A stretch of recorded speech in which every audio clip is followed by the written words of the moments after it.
Alhamdulillahi Rabbil Alamin. Wassalatu wassalamu ala asyrafil anbiya'i wal mursalin wa ala alihi wa ashabihi ajma'in. Allahumma rabbi syrah li sadri wa yassir li amri wahlul 'uqdatam min lisani yafqahu qawli wa la hawla wa la quwwata illa billahil 'aliyyil 'azim. Allahumma la sahla illa ma ja'altahu sahla wa anta taj'alul huzna in syi'ta sahla. Rabbi yassir wa la tu'assir wa atmim bil khair, amma ba'. Jadi pada malam ini kita ada tajuk khusus yang kita akan bentang pada malam ini. Kita tawakuf dulu Azkar Nawawi dan juga kitab hadis. Sepatutnya malam ini Tirmizi ataupun Muslim. Jadi kita nak bincangkan tentang soalan yang dikemukakan kepada saya untuk dibahaskan zikir kuat selepas sembahyang dan zikir berjemaah selepas sembahyang. Jadi sebelum perkampungan sunnah baru ni pun ada beberapa orang kemukakan soalan ini. Selepas daripada program perkampungan sunnah pun ada orang tanya lagi, boleh tak kita menganggap zikir kuat ini dan juga zikir berjemaah ini termasuk di dalam perkara yang berlaku khilaf daripada kalangan ulama? Ada tak ruang untuk kita kata perkara ini perkara khilaf? Walaupun di sudut hakikatnya dan di sudut yang afdalnya dan terbaik, pendirian yang dipilih oleh Imam Syafi'i adalah zikir ini seorang-seorang. Dan yang kedua, tanpa menyaringkan suara. Ini pendirian dan keputusan yang dibuat oleh Imam Syafi'i. Yang tu paling afdal. Dan kita dah terang banyak kali isu ini, berulang kali. Oleh kerana orang tanya lagi, kita kemukakan lagi. Sehingga kita di sekolah kita ini, kita telah tamat buat daurah kitab ini, iaitu Al-Bid'ahul Munkarah. Bid'ah-bid'ah yang mungkar, yang ditulis oleh Dr. Wahbah Zuhaili. Dia ni orang Syria. Dia pegang akidah salaf. Dalam buku-buku dia banyak menerangkan dia berpegang dengan pegangan salaf, khususnya di dalam masalah akidah. Tetapi apabila dia melihat perselisihan yang berlaku di dalam masyarakat orang Islam kita tentang masalah zikir jama'i dan zikir kuat selepas sembahyang, lalu dikemukakan dalil-dalil daripada kedua pihak secara adil. Jadi sebelum saya baca kitab ini, saya nak buat ulasan ataupun kesimpulan sekali lagi. Sepatutnya kesimpulan ini lepas bahas kan, kita buat awal lagi. Maknanya yang paling afdal kalau kita tengok dalam hadis-hadis Nabi, apa yang dilakukan oleh Nabi, amalan Nabi dan para sahabat, zikir bersendirian, seorang-seorang. Kalau duduk dalam kumpulan pun bukan dicetuskan oleh satu khalifah ataupun ketua ke imam ke ustaz duduk depan, mari kita pakai berzikir. Zikir seorang ataupun ketua diikuti oleh orang ramai. Ini tidak berlaku di zaman Nabi. Yang tu kita kena jelas. Ada pun satu dua hadis yang kita jumpa, Ibnu Abbas kata, kami mengetahui ataupun menyedari selesainya sembahyang Rasulullah dengan sebab dia zikir kuat. Itu beberapa kali untuk mengajar makmum tentang zikir yang maksur. Bukan hari-hari, bukan sentiasa. Beberapa kali dia ajar, lepas tu dia pelan. Setelah dia mengetahui, dia memahami, makmum di belakang sudah ingat apa yang dia ajar. Itu yang terbaiknya. Takkan makmum tu nak ajar daripada mula sembahyang sampailah dia mati doa, ajar setiap kali lepas sembahyang ajar. Setiap kali lepas sembahyang kena ajar. Beberapa kali dia kena ambil beratlah. Ambil perhatian. Sebab zikir ini penting untuk mendekatkan diri masing-masing kepada Allah, walaupun tidak dicetuskan oleh tekong, oleh khalifah, oleh ketua. Masing-masing kena zikir kepada Allah Ta'ala. Sebab Allah Ta'ala kata, wala takum minal ghafilin. Janganlah kamu jadi orang yang lalai. Maksud lalai ni orang tak ingat Allah Ta'ala, sama ada lepas sembahyang ke, ataupun tidak ada kaitan dengan sembahyang ke, sentiasa kena ingat kepada Allah Ta'ala. Orang lalai, orang yang tak ingat. Jadi Allah Ta'ala suruh kita ingat sentiasa kepada Allah Ta'ala, bukan sahaja lepas daripada sembahyang. Jadi oleh kerana itu, kalau orang tak berzikir pun, tak dicetuskan oleh imam pun, khalifah, ketua, sentiasa kita kena zikir. Masing-masing kena zikir. Jadi tak perlu ada ikatan dengan ketua ataupun imam. Dan di hujung nanti kita akan jelaskan pendirian Imam Syafi'i macam mana. Yang Imam Syafi'i galakkan kita zikir ni, kuat ke perlahan? Kita akan tengok. Cuma bila orang tanya, ada tak ruang untuk dikatakan khilaf? Amalan Nabi macam tu kita sebut masing-masing. Sahabat pun macam tu. Hadis-hadis yang kita jumpa tu sekali dua, sekadar nak mengajar makmum. Bila makmum dah ingat, Nabi tinggalkan masing-masing. Bahkan dalam hadis-hadis Nabi, kadang-kadang Nabi bagi salam saja terus bangun. Hadis yang kita baca hari itu kan, dia bangun, dia teringat tengah sembahyang tadi ada duit zakat yang tak diagihkan lagi. Dia susah hatilah, takut tak sampai kepada sasaran. Sasaran ni yang dimaksudkan di sini asnaf. Oh, dapat terus bagi. Dia bangun terus tanpa zikir, tanpa doa. Jadi masing-masinglah zikir, masing-masinglah berdoa. Cuma orang tanya, ada tak ruang untuk kita menganggap ianya sebagai khilaf? Jadi saya nak jawab sini, adalah khilafnya. Ada ulama yang kata boleh, harus zikir jama'i dan juga zikir kuat dalam keadaan tertentu. Okey ya. Saya nak ulang balik, kitab risalah ataupun buku kecil ini telah kita tamat di dalam daurah kita beberapa tahun yang lalu. Jadi dalam perkampungan sunnah baru ni pun saya ada baca sedikit. Tetapi oleh kerana kesuntukan masa yang terbatas dan terhad, tak dapat nak memberi kesimpulan yang baik, kesimpulan yang memuaskan. Jadi saya ulang balik. Dr. Wahabah Zuhaili, saya kata dia ni seorang salafi.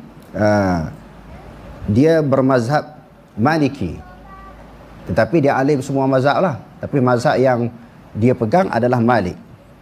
Dia kata laisa kullu amri mustahdasin, bukanlah semua perkara yang diada-adakan, lam yakun fi ahdin nabawi awir rasyidi, yang tak berlaku di zaman Nabi ataupun di zaman Khalifah ar-Rasyidin, huwa bid'atun mazmumah, suatu perkara yang bid'ah yang dicela.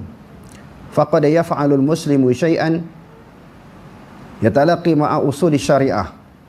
Dia kata kadang-kadang orang Islam buat, dia bertemu dengan asas-asas syarak.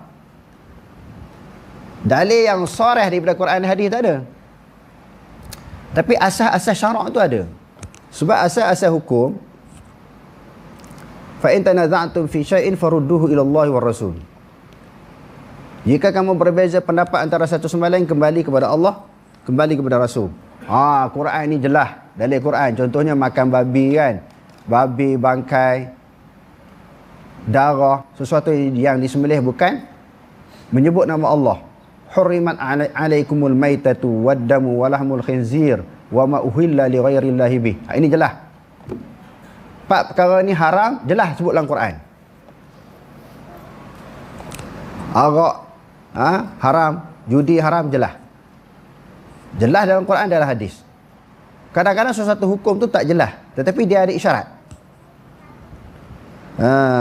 Dia kata di sini, wa tushiru ilaihi al-ayatul aw at-tawjihatun nabawiyatu isyaratan mafhumatan duna tasrih. Kadang-kadang hukum itu diambil isyarat-isyarat daripada ayat Quran. Dia bukan suatu ayat yang sarih, jelas menceritakan sesuatu hukum. Hukum dia begini, haram, boleh, tak boleh. Ada ayat yang jelas. Macam kita sebut tentang haramnya arak, judi, tak boleh makan bangkai, babi dan sebagainya. Tapi kadang-kadang ayat Quran itu dia dalam bentuk isyarat.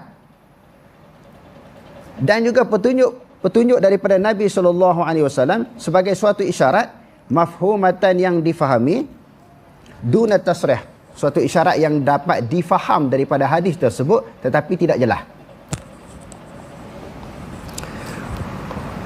fala yusafu bikaunihi bid'atan munkaratan aw dalatan aw mal'unah. Dia kata tidaklah boleh disifatkan benda hak tak jelas dalil pada Quran hadis ni, kita nak kata ianya adalah merupakan perkara yang mungkar, sesat dan juga dilaknat. Tak boleh. Kita tak boleh kata. Sebab di sana ada isyarat. Cuma isyarat-isyarat ni kita yang tak faham. Bagi ulama dia faham. Kita sebagai orang awam ni baca Quran, baca hadis, kita tak faham apa isyarat daripada Quran nak menceritakan sesuatu hukum. Kita tak nampak. Tetapi para ulama dia nampak. Dengan kepintaran, kecerdikan, kefakihan mereka, kealiman mereka nampak, oh ini merupakan satu isyarat. Isyarat yang membawa kepada maksud begini. Hukum dia begini. Dia ada isyarat. Itu pada mukadimahnya muka surat 5. Adapun pada muka surat yang berikutnya, muka surat 46 sehingga 47, dia bagi tajuk yang khusus, ad-du'aul jama'i wal majalisuz zikri. Doa secara berjemaah dan juga majlis-majlis zikir. Dikemukakan beberapa dalil di dalam buku ini. Di antaranya, dia bawa mari daripada hadis yang diriwayatkan oleh Imam Bukhari dan juga Imam Muslim. Dia kata beberapa hadis, minha ma rawahul Bukhari wa Muslimun an Abi Hurairah radhiyallahu an. Apa yang telah meriwayatkan akan hadis oleh Imam Bukhari dan juga Imam Muslim daripada Abi Hurairah radhiyallahu an. Qala, Abu Hurairah kata, qala Rasulullah sallallahu alaihi wasallam, telah bersabda oleh Rasulullah sallallahu alaihi wasallam, inna lillahi malaikatan yatufuna fi turqi yaltamisuna ahla zikri. Sesungguhnya bagi Allah Ta'ala malaikatan yatufuna fi turqi, yang sedang tawaf, mengelilingi, berpusing-pusing pada jalan-jalan mencari ahli-ahli zikir, orang yang berzikir. Sebagai malaikat ni kerja dia banyak kan, ada cuti catat dosa pahala yang dilakukan oleh manusia, soal jawab dalam kubur. Sebahagian daripada kerja dan tugas malaikat ni cari kumpulan yang duk berzikir dengan Allah Ta'ala. Fa idza wajadu qauman yazkurunallaha tunadu halumma ila hajatikum. Bila mereka dapati ada satu kaum. Bila kaum ni menunjukkan seorang ke ramai? Kaum ni seorang ke ramai? Jadi ramai. Dia kata, silakan kepada hajat kamu. Wa yahuffunahum bi ajnihatihim ila sama'id dunya. Lalu mereka menghamparkan sayap mereka sehingga ke langit dunia. Dia berlapis-lapis. Maknanya besarlah sayap malaikat ni sampai ke langit. Itu satu hadis. Bila disebut majalis dalam kitab-kitab hadis ataupun dalam kitab-kitab tentang zikir, disebut majalis. Majlis itu kalimah jamak. Menunjukkan yang berada di dalam majlis itu, di antara mafhumnya seorang ke dua orang. Majlis ceramah perdana, majlis orang nak buat Isra' Mi'raj, seorang ke pergi dengar ceramah Isra' Mi'raj tu? Ceramah perdana, majlis ceramah tu berapa orang? Seorang ke ramai? Ini dipanggil isyarat. Dipanggil isyarat. Yang keduanya hadis yang diriwayatkan oleh Ibnu Abi Dunya dan juga Abu Ya'la, Bazar, Tabrani, Hakim dan mengesahkan hadis ini oleh Imam Baihaqi. Hadis apa? Aina riyadul jannah. Jadi sahabat tanya, di manakah taman-taman syurga? Qala majalisuz zikri. Majlis-majlis zikir.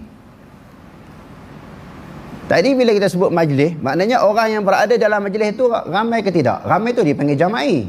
Zikir jama'i ataupun doa jama'i. Sebab sebut majlis. Bukan seorang. Okey, setelah mengemukakan beberapa hadis tentang masalah sebahagian ulama yang berdalilkan tentang keharusan zikir jemaah ini dan doa berjemaah, Dr. Wahbah Zuhaili kata, fala yasihul qawlu bitabni'i du'a'il jama'i ba'da salati fil masajidi wa ghairiha. Dia buat keputusan macam tu. Tidak sah perkataan yang membida'ahkan doa secara jemaah selepas sembahyang di masjid ataupun selain daripada masjid. Lianna du'a fi hadhihi al-halati mustahabun. Kerana sesungguhnya doa dalam keadaan ini adalah dituntut. Doa lepas sembahyang tu tadi.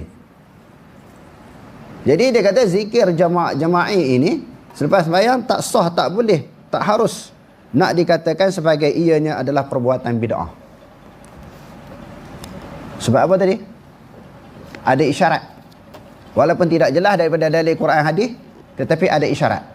Kalau orang kata tak ada isyarat, tak betul. Isyarat ada. Kita je tak nampak, ulama nampak. Wa in kana la yudawamu alaihi. Walaupun tidak berterusan. Di sini kita kena faham. Ulama yang mengharuskan pun dia kata janganlah berterusan.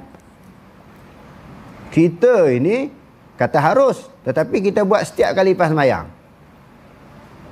Asal-asal Nabi suruh kuat itu hanya nak mendidik, mengajar, memberitahu kepada makmum yang tak reti nak doa. Lebih-lebih lagi mereka baru masuk Islam, tak ingat zikir-zikir. Yang keduanya nak bagi zikir secara maksur, zikir secara sunnah Nabi. Itu yang Nabi ajar beberapa kali. Walaupun tidak berkekalan atas zikir itu tadi ataupun atas doa tadi. Wa kana Rasulullah sallallahu alaihi wasallam min afwalihi ifradun nafsihi bid-du'a. Biasanya Rasulullah sallallahu alaihi wasallam dalam banyak keadaan dia berdoa sendirian. Bukan dia doa, lepas tu dia suruh orang amin. Amin.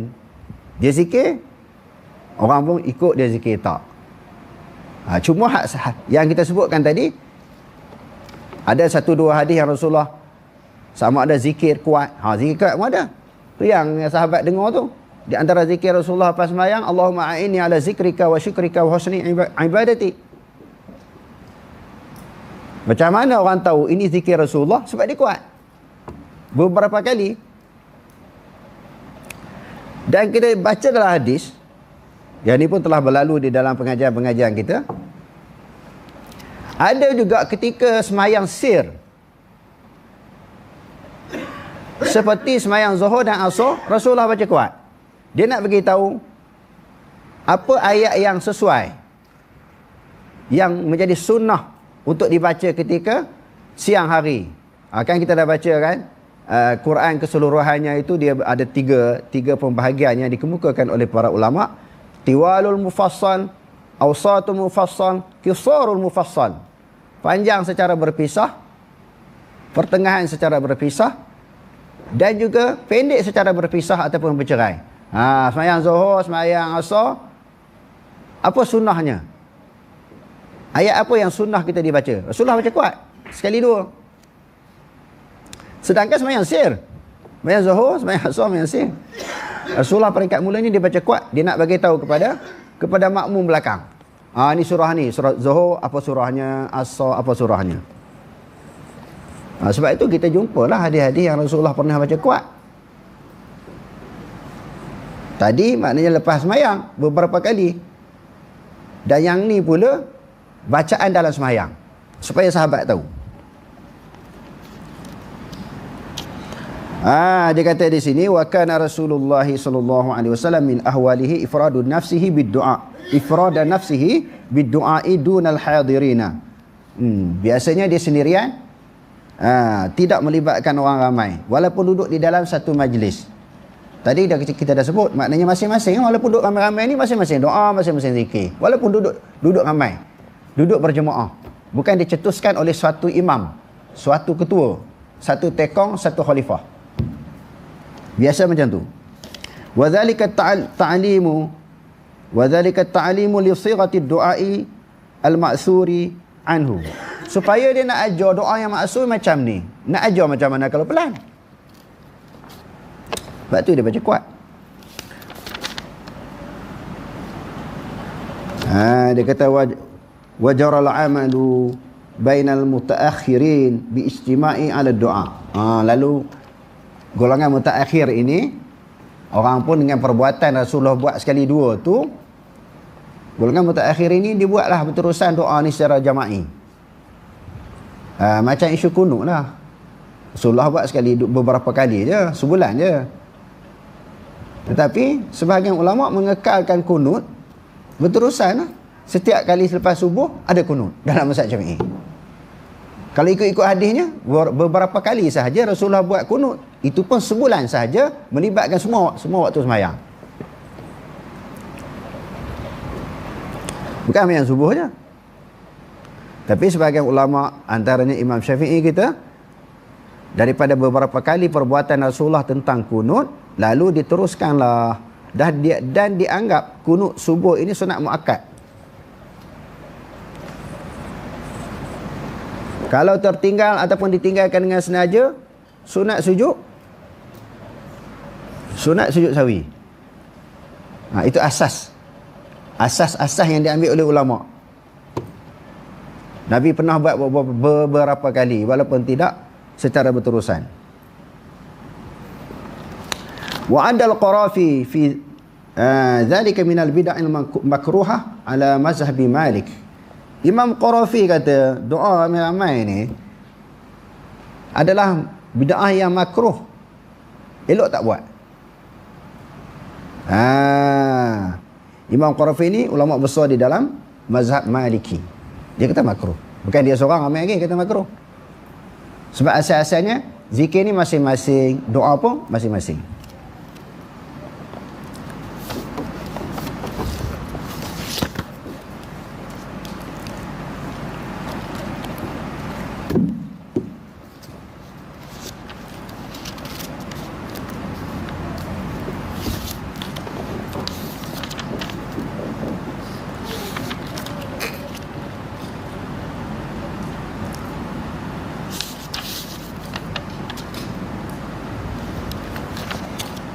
Dan yang kedua, isu orang berdalilkan asar Ibnu Mas'ud. Asar ni dia bukan hadis. Sesuatu perbuatan ataupun perkataan daripada para sahabat. Daripada sahabat Nabi. Sebahagian ulama boleh berpegang dengan asar ataupun pendapat sahabat. Sebahagian ulama, asar sahabat tidak menjadi hujah yang kuat. Qaulus sahabi laisa bihujjatin. Perkataan pendapat sahabat bukan menjadi hujah. Karena asal-asalnya fa in tanaza'tum fi syai'in farudduhu ila Allah war Rasul. Asal-asal nak dalil daripada Quran hadis. Kalau semata-mata berpegang, kalau tidak ada dalil Quran hadis, mari kepada asar sahabat, boleh pegang tapi tidak kuat. Okey, tak apa. Bagi ulama yang kata boleh pegang, kita raikan pandangan orang yang kata boleh pegang dengan pendapat sahabat. Tapi perlu perbahasan. Imam Syuuti menyebut di dalam Al-Hawi lil Fatawa. Dia jawab, dia buat ulasan, dia buat huraian panjang. Pertamanya dia bagi 25 alasan dalil boleh zikir jamaah ini, jama'i, zikir secara ramai-ramai. Dia bagi alasan. Sebab bila kita kata Dr. Wahbah Zuhaili jauh dengan Nabi, ada orang sebut itu. Imam Syuuti ni dekat sikit. Imam Syuuti ni 900 lebih. 911. Dekat lagi. Sebelum Imam Syuuti ni Imam Nawawi. Lagi dekat daripada Imam Syuuti. Imam Nawawi ni ulama besar. Dia ulama hadis dan juga ulama fiqh. Imam Syuuti sebelum nak baca, siapa Imam Syuuti ni? Orang yang belajar hadis bukan saja belajar fiqh, belajar hadis, orang akan baca ataupun akan belajar kitab dia Tadribur Rawi. Nah, tak kira lah orang Asy'ariyah ke orang Salafi ke, kalau dia belajar hadis dia akan belajar Tadribur Rawi. Bagaimana nak kenal ilmu tentang ulumul hadis ataupun usul hadis. Dia orang hadis dan juga dia orang fiqh.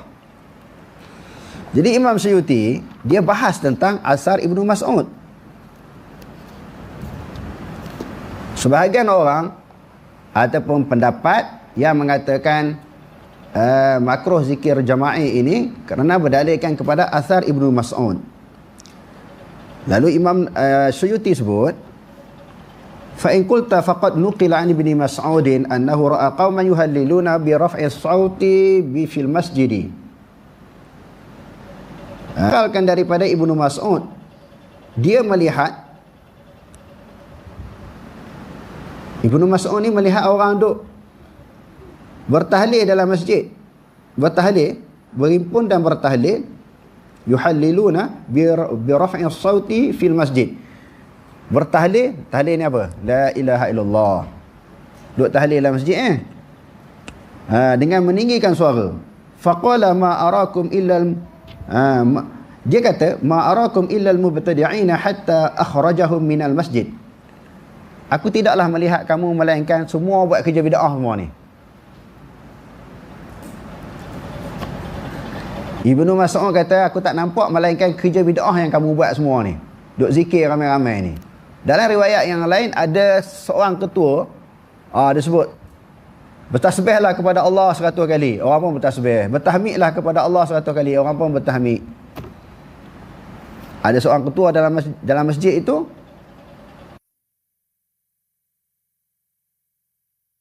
sampaikan hadis-hadis tentang zikir digalakkan perlahan dan juga doa. Aku buat mari hadis-hadis yang banyak.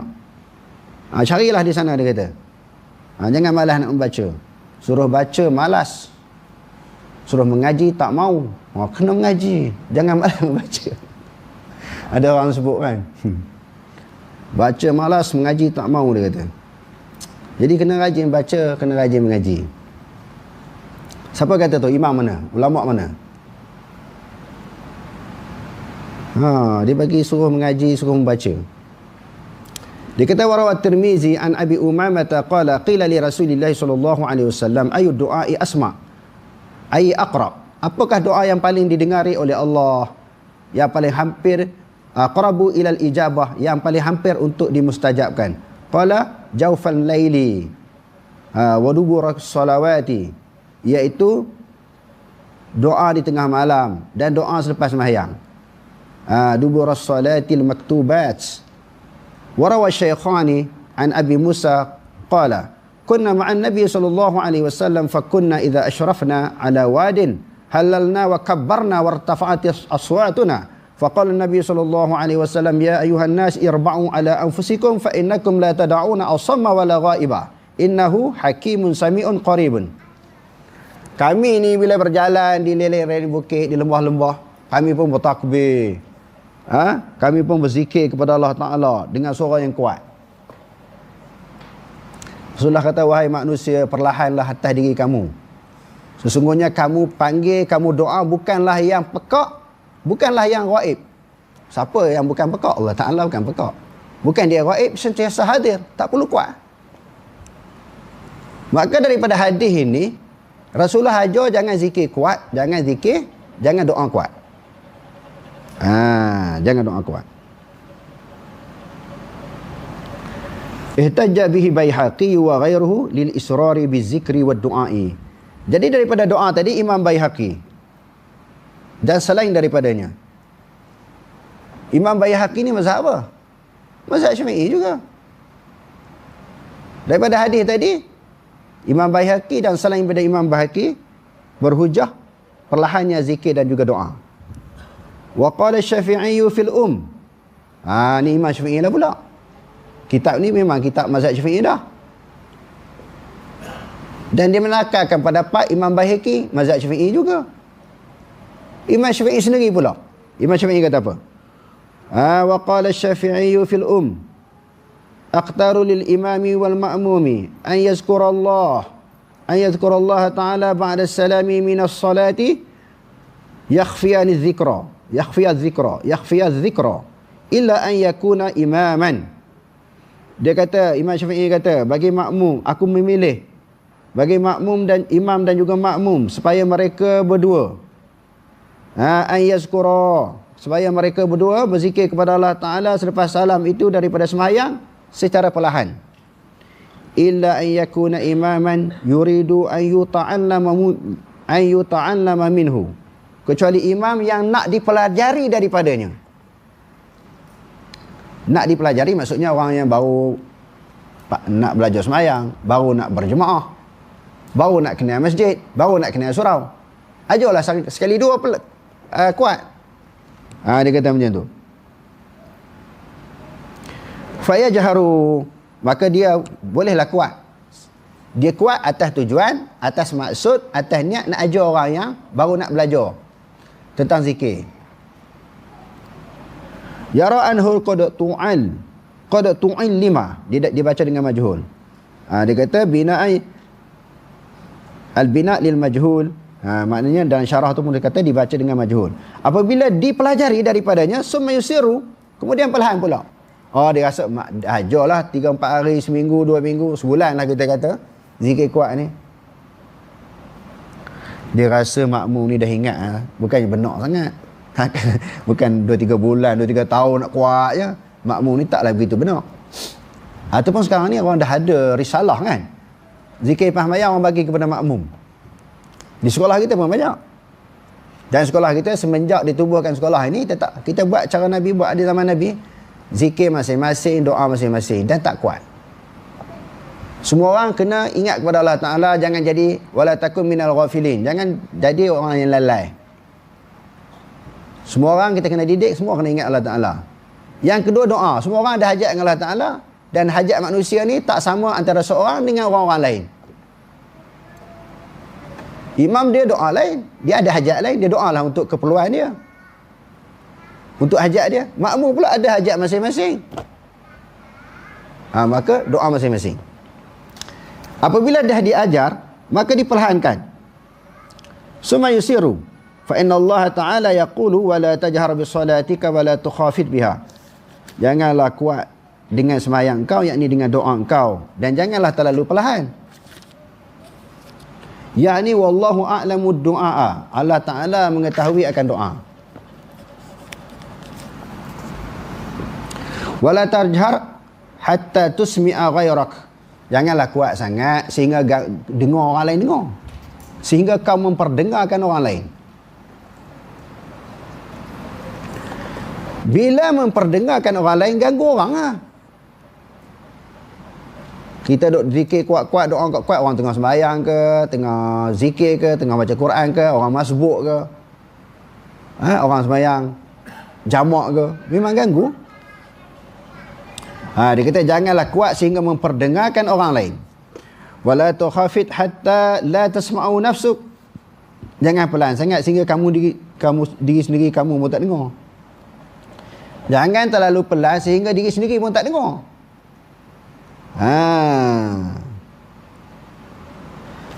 Hatta la tasma'a nafsuk, sehingga diri kamu sendiri tak dengar. Wallahu a'lam. Jadi itulah maknanya kita nak sebut.